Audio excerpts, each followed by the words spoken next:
Willkommen zum weiteren Video der Polierserie. Heute geht es um die Exzenter Poliermaschine. Wie bereits kurz eingeleitet, haben wir im Testbot-Verfahren herausgefunden, wie wir das beste Ergebnis bekommen.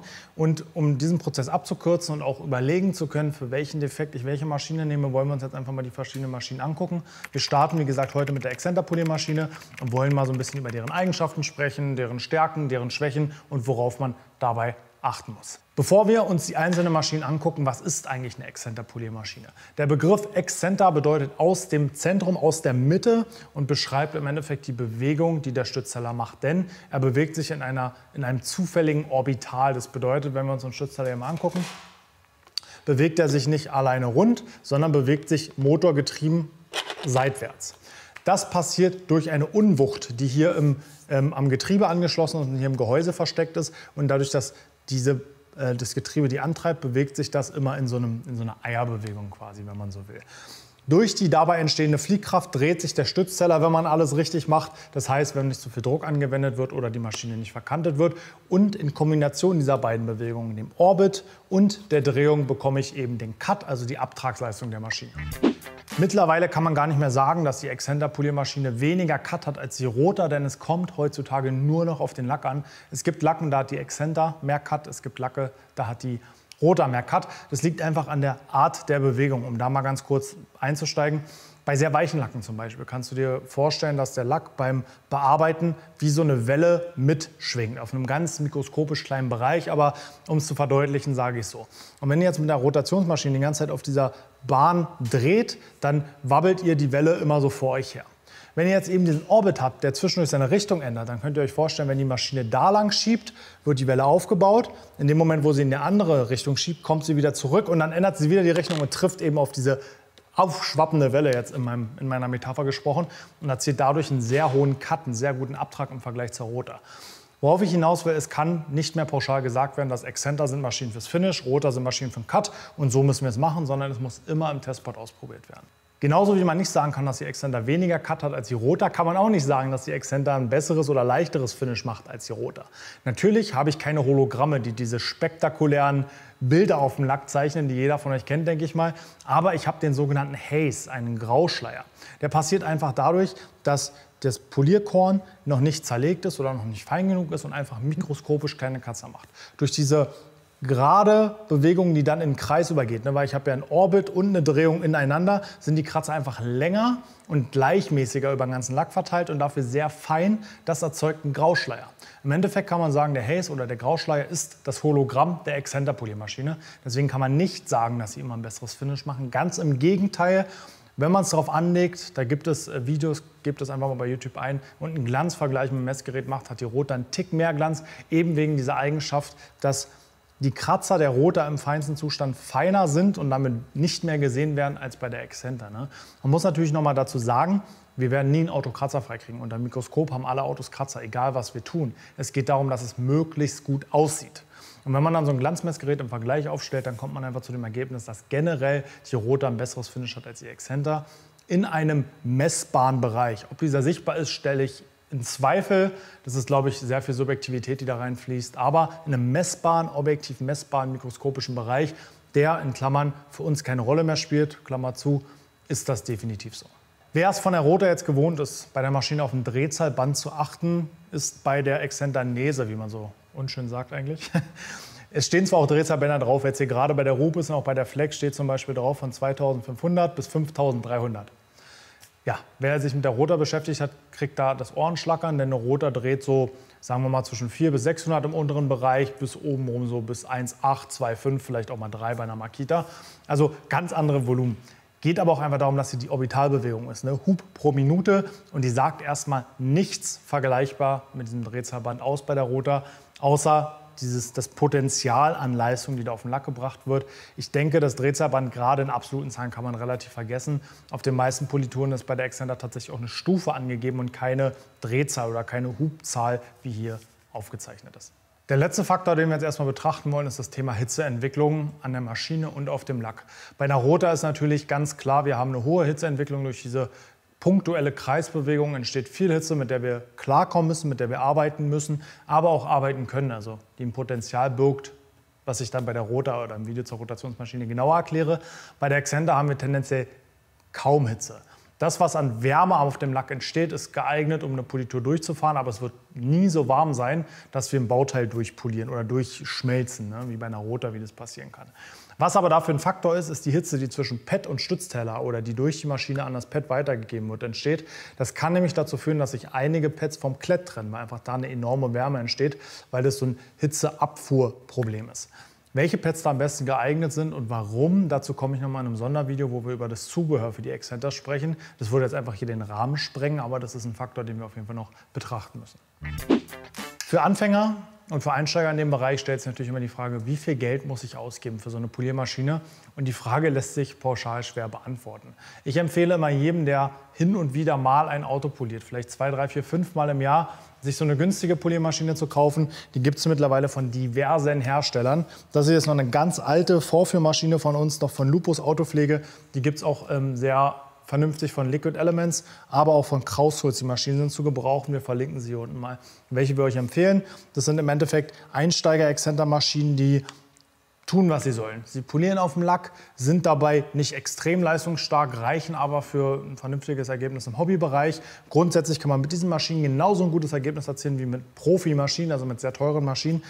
Es ist nur unkomfortabler, weil sie meistens sehr laut sind und sehr stark vibrieren. Und es dauert einfach ein bisschen länger, weil sie nicht ganz so viel Power haben. Man muss ein bisschen die Politurmenge variieren, weil sie nicht ganz diese Fähigkeit haben, Politur einfach mal auf Vollgas durchzufahren, wenn man den Prozess abkürzen möchte, sodass man den Polierprozess einfach anpassen muss.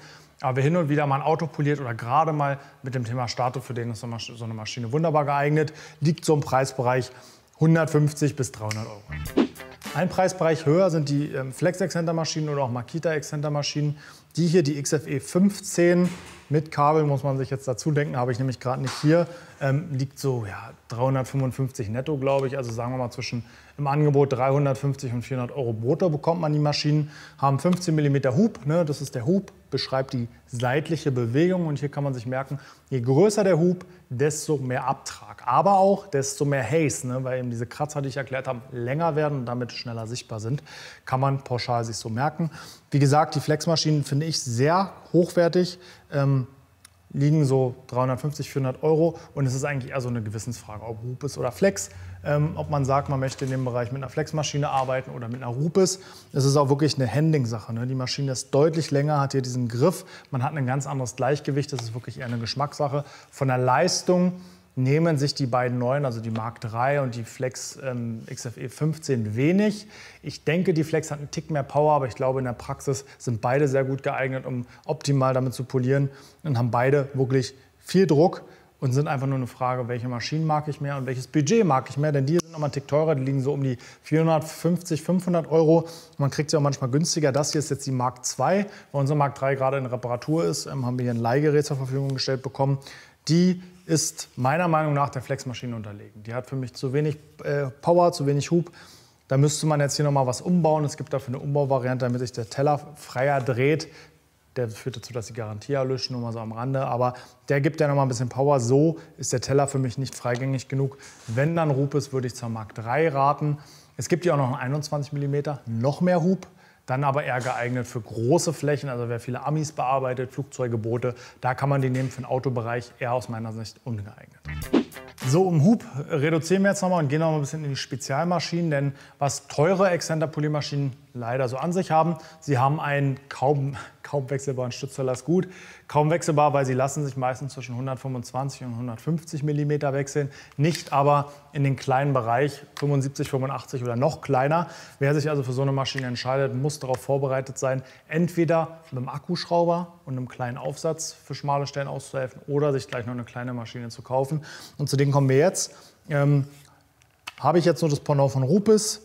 75E gibt es von Flex auch noch in klein die Variante dazu, 80 mm, haben quasi 12 mm Hub, ein bisschen weniger, aber haben extrem viel Dampf, weil wirklich eine starke Motorleistung auf eine kleine Fläche gebracht wird. Also die Maschinen haben gezielt extreme Kapazität, um einzelne Kratzer zu entfernen. Dazu kommen wir auch noch mal im gesonderten Video, nämlich dem Wie entferne ich einzelne Kratzer Video. Aber muss man ein bisschen beherrschen, aber extrem ja, potente Maschinen, mit denen man ganz viel reißen kann. Auch im Finish an schwierigen Stellen genug Power, um Politur wirklich durchzufahren. Also die oder die Flex würde ich wirklich jedem empfehlen, sich dazu zu kaufen, wenn man eine große Maschine hat und das Ganze wirklich ernsthaft und oder gewerblich betreibt. Last but not least ein nice to have und Zwitter. Auch wieder das Pendant Rupes Hybrid Flex PXE. Mikro- oder Nanopolierer, die man hier sogar mit einem 80er Teller betreiben kann, wie die Rupes, aber auch runter bis zu einem 30er Teller. Bei der Maschine auch zwischen 50 und 70 mm und 30 mm zu betreiben. Halt wirklich fürs Detailing, für die ganz kleinen Bereiche eine Arbeitserleichterung, aber man muss die nicht haben. Wer die nicht hat, kann da auch von Hand arbeiten und auch mit dem Akkuschrauberaufsatz, da kommt man deutlich günstiger am Anfang weg und muss nicht 600 € oder 400 € ausgeben, um sich hier zu ergänzen. Wer sagt, ich mache Detailing ernsthaft und will damit wirklich was erreichen, für den sind die Maschinen echte Hilfen, um einfach schneller voranzukommen und auch bessere Ergebnisse zu erzielen. Jetzt möchte ich noch mal ein bisschen eingrenzen, welche Maschine bzw. welcher Hub ist für was geeignet. Ich sagte ja vorhin schon, die günstigen sind wirklich für den Hobbybereich geeignet, für gelegentliche Autos. Aus meiner Sicht für den gewerblichen Bereich eher nicht optimal.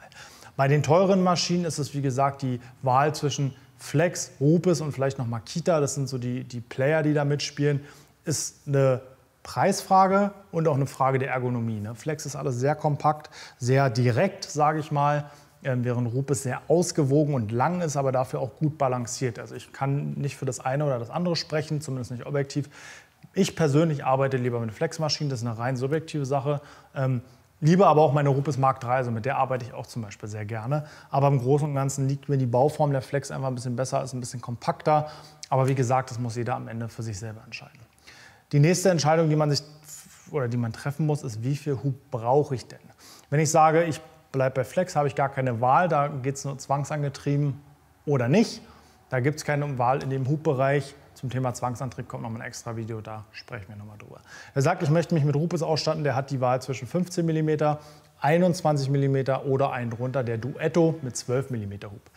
Aus meiner Sicht, 21 mm habe ich auch schon gesagt, eher für sehr große Flächen, Boote, Flugzeuge oder auch Amis, Wohnmobile, sowas in der Richtung.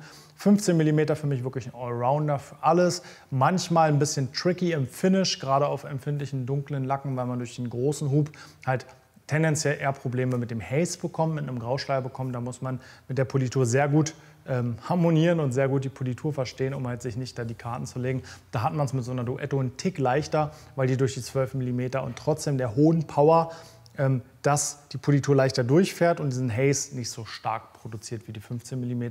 Deswegen tendenziell würde ich sagen, so eine Duetto ist eine gute Ergänzungsmaschine. Also zu einer großen 15 mm würde ich jedem entweder eine Duetto als Ergänzungsmaschine oder eine zwangsangetriebene als Ergänzungsmaschine empfehlen. Als Hauptmaschine ist sie durchaus geeignet, aber steht im Cut ein bisschen den 15 mm Varianten nach. Gut, nachdem wir jetzt die Maschinen relativ breit besprochen haben, möchte ich noch mal kurz was zum Arbeiten mit Exzenter Poliermaschinen sagen. Und zwar so allgemeingültig wie möglich. Wie gesagt, hier nochmal der Hinweis, Testbot zeigt euch immer, was das beste Verfahren für den individuellen Lack ist. Das, was ich hier sage, ist ein Grundsatz, von dem man gerne abweichen kann und oft auch abweichen muss. Generell würde ich immer empfehlen, die Politur auf Stufe 1 bis 2 zu verteilen. Wenn das Pad noch ganz neu ist, kann man zwei Dinge tun. Man kann entweder die Politur im ganzen Pad verteilen, mit der Hand einmassieren, einschalten, die Hand drüber halten, wie man gerne möchte. Das Pad einmal ausblasen mit Druckluft und dann anfangen. Oder zweite Variante, man verteilt 5, 6 wirklich große Tropfen, meinetwegen so Haselnuss oder Walnuss groß im Pad, legt die auf den Lack Stufe 2, 30 Sekunden mit leichten Hin- und Herbewegungen und verteilt das so gut im Pad, muss dann natürlich das Pad auch auspusten und dann die auf dem Lack verarbeitete Politur weiterverarbeiten. Zum Arbeiten oder für die Hauptarbeit empfehle ich im Cutting-Bereich je nach Maschine und Leistung Stufe 3 bis 4. Das ist einfach so die beste Stufe, um wirklich nicht zu viel Reibung, zu viel Drehzeit zu haben, dass sich das Korn schnell zerlegt, sondern ich halt wirklich mit dem Korn arbeiten kann, dass es noch schön groß ist und ich wirklich den optimalen Cut erziele. Das mache ich so lange, wie ich möchte, also wie lange ich Cut erzielen möchte, wie lange es mir der Testbot gezeigt hat. Und wenn ich dann sage, gut, jetzt will ich die Politur durchfahren und das beste Finish ermöglichen, auf die höchste Stufe drehen.